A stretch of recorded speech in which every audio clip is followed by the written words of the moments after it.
Coming out of Gaza, hordes of people raced to a new controversial aid distribution center backed by the United States and Israel.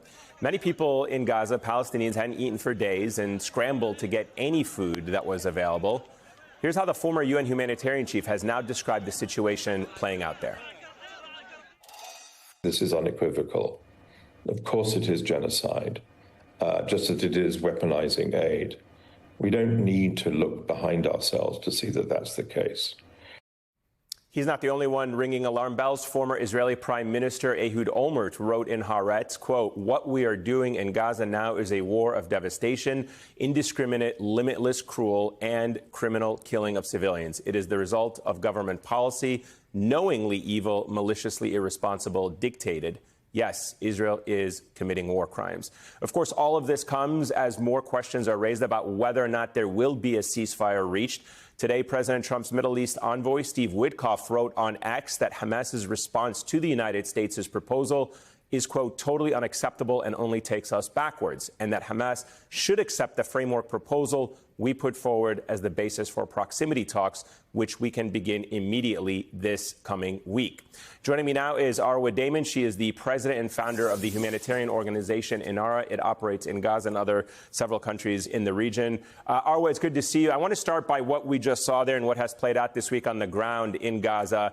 The UN and other aid organizations are not cooperating with this new American-Israeli-backed group known as the Gaza Humanitarian Foundation. As somebody who operates an organization there, as somebody who's been on the ground there, why do you think this was predetermined to fall? This Gaza Humanitarian Foundation was predetermined to fail despite all the warnings from aid groups?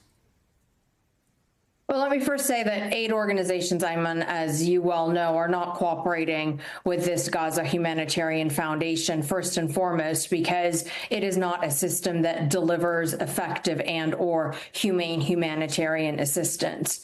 What we are seeing right now very much seems to be a shift in policy. The policy that has been implemented by Israel, that being the policy of starvation, now shifting towards a policy of very deliberate attempts to try to create a situation of chaos, which is exactly what we're seeing, and a policy of deprivation that all but ensures that not everyone is going to survive.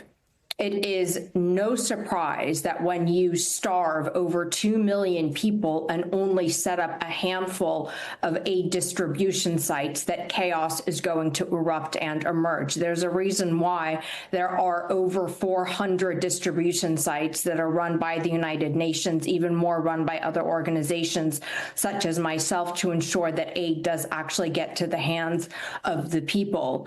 And what we are really sensing right now is that this whole attempt is just another effort to try to orchestrate the movement of the population of Gaza and, again, ensure that very few people are actually able to access this much needed humanitarian assistance. And you hear the desperation in people's voices when you talk to them, Ayman. You know, I'm in touch with doctors. I'm talking to, friends I've made among the journalists on the ground there. I'm talking to my own team.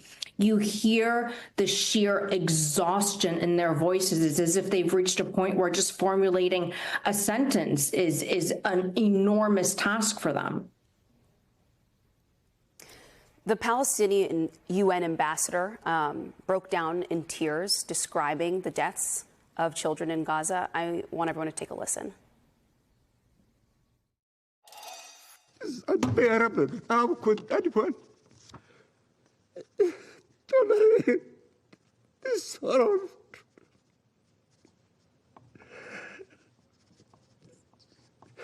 Excuse me, Mr. President. I have grandchildren. I know what they mean to their families. And to see the situation of the Palestinians without us having hearts to do something is beyond the ability of any normal human being to tolerate. Arwa, that is incredibly difficult to watch. It's heartbreaking. Do you think anything is going to change, though? Not as long as the U.S. continues to blindly or willingly stand by Israel and continue to support its ongoing policies in Gaza. I mean, it's hard to believe that we've been witnessing 18, 19 months of this, with children losing limbs, with children being so traumatized that they go nonverbal, with entire families being, basically wiped off the registrar. I speak to, again, colleagues and friends in Gaza, and they don't understand how it is that the world is actually allowing never again to happen again. And it's not even just that the world is allowing never again to happen again, that it's actually being backed by a country, the United States, that continuously tries to proclaim itself as sort of upholding the beacon of, international human rights and democracies. I mean, it really just defies logic.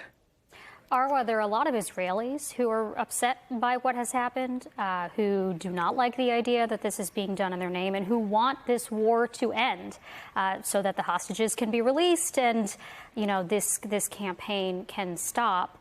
What do you think the likelihood is that we are anywhere near a ceasefire, given that Netanyahu potentially stands to hold on to power longer, the longer that the war goes on? Anyone who's observing this with sort of a modicum of understanding of how, war actually works, or what the best strategy would be to bring the hostages home, understands that what we're seeing unfolding on the ground in Gaza is just the complete and total opposite of that. If we look at the ceasefire negotiations right now, unfortunately, and I loathe saying this, but it does seem as if they are at something of an impasse. To sort of sum it up in a nutshell, Hamas wants to go back to the original ceasefire that was actually brokered, by now President Trump. Back then, he really just pushed it through before he came into office, and have it lead to some sort of a guarantee of a longer lasting solution, whereas Israel wants to be able to continue bombing after 60 days. And so that makes it extraordinarily difficult right now at this stage to see beyond any of this.